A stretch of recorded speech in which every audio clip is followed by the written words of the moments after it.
कहते हैं। ये क्या होता है, एयरबॉर्न कोलिजन अवॉइडेंस सिस्टम, या पीछे स्टेबलाइजर हो जाते हैं। पूरे जहाज में यही सिस्टम होता है। तो दो जाते हैं, यानी टीकेएस के रेंज में आ जाते हैं तो टैगा तो रिवोल्यूशन एडवाइजरी जारी किया जाएगा, यानी एक को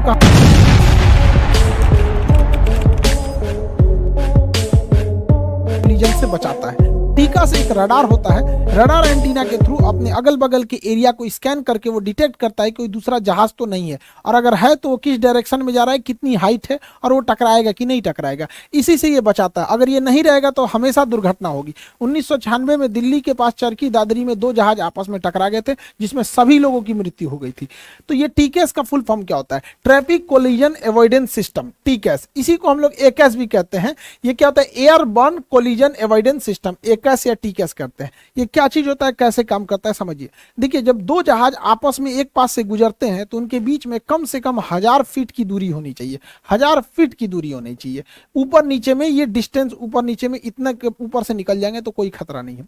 तो ये तो वर्टिकल हो गया। हॉरिजेंटल मतलब अगल बगल में निकलना है तो कितना सेपरेशन रखना है, तो अगर अगल बगल में निकलना है तो 14 किलोमीटर के रेडियस में कोई दूसरी जहाज नहीं आनी चाहिए। यानी 14 किलोमीटर के रेडियस से इसको बचा लीजिए और 14 किलोमीटर के रेडियस से इसको बचा लीजिए, तो ये हॉरिजेंटल भी क्रॉस कर सकते हैं।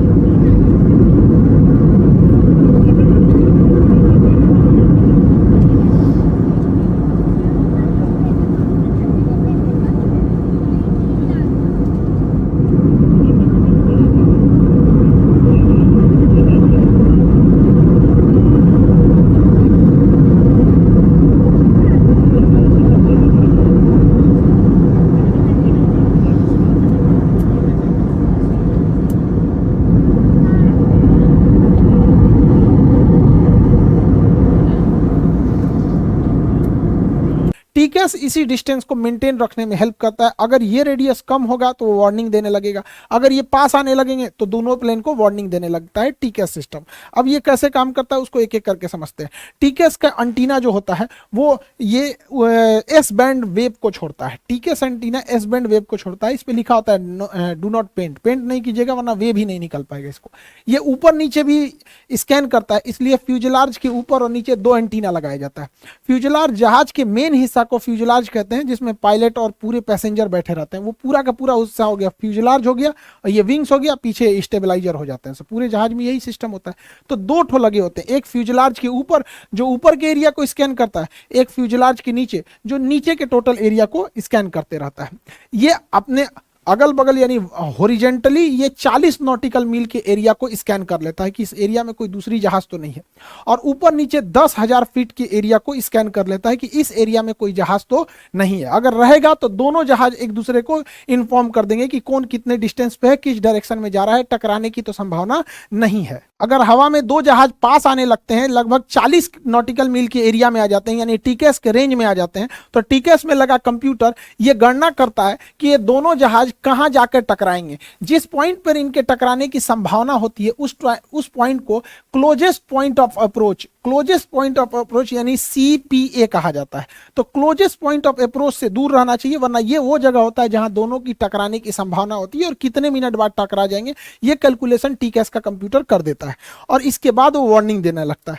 अगर ये 40 नॉटिकल मील दूर है इंट्रूडर, दो जहाज आपस में एक दूसरे को इंट्रूडर कहते हैं, इसके लिए ये जहाज इंट्रूडर है और इस जहाज के लिए ये जहाज इंट्रूडर है, यानी आपस में टकरा सकते हैं। अगर डिस्टेंस ज्यादा है कोई दिक्कत नहीं, अगर काफी पास आ गया तो ट्रैफिक एडवाइजरी जारी की जाएगी, ओरल वार्निंग दिया जाएगा कि सावधान रहो दोनों पायलट, और अगर बहुत पास आ जाएगा तो रिवोल्यूशन एडवाइजरी जारी किया जाएगा, यानी एक को कहा जाएगा ऊपर जाओ, दूसरे को कहा जाएगा नीचे जाओ। यानी ट्रैफिक एडवाइजरी और रिवोल्यूशन एडवाइजरी ये दोनों कब होता है, अगर बहुत पास आ गया तो रिजोल्यूशन एडवाइजरी जारी की जाएगी, थोड़ा दूर है तो ट्रैफिक एडवाइजरी जारी की जाएगी। अब इसमें समझते हैं। देखिए, ये ट्रायंगुलर शेप है, ये जहाज है जिसके अंदर ये टीकेएस सिस्टम लगा हुआ है, और ये इसके लिए इंट्रूडर है।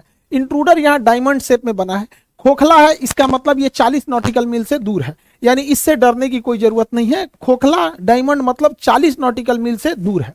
यहाँ प्लस साइन का मतलब होता है कि ये जहाज हाइट में भी ऊंचा पे है, दूरी भी है और हाइट भी ऊंचा है, इसलिए इससे घबराने की जरूरत नहीं है। लेकिन भाई उसको किधर जाना है इसको थोड़ी पता है, इसलिए उस पर ध्यान रखना भी जरूरी होता है यहाँ पर। अब देखिए यहाँ पर ये इंट्रूडर जो है, इसका तो जो डायमंड था वो पूरा भर गया, कलर्ड हो गया, कलर्ड हो गया, इसका मतलब ये पास आ चुका है और 6 नॉटिकल मील के पास आ चुका है। यानी इस चचुरा कुछ ना कुछ तांडव करने वाला है, इससे बचने की जरूरत है।